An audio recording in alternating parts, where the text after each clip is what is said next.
Bon, si t'es un grand fan de la pêche à la carpe ou si tu veux juste essayer de pêcher ta première carpe, voici un top 5 des astuces à faire si tu veux cartonner lors de tes sessions.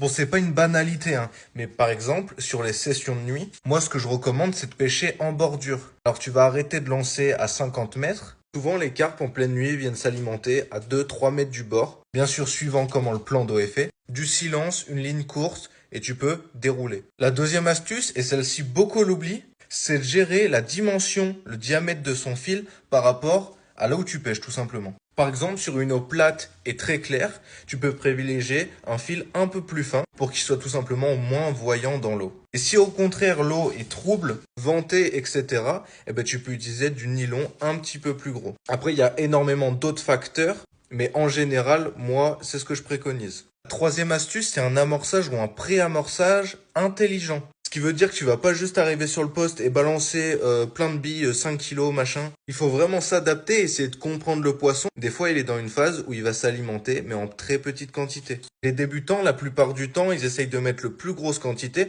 en pensant qu'il va y avoir plus de poissons, alors que pas du tout. Des fois, tu peux juste mettre, je sais pas, une vingtaine de billes sur ton spot et ça va suffire, mais largement. Bref, si tu veux d'autres astuces dans ce style, je te laisse mettre partie 2 dans les commentaires.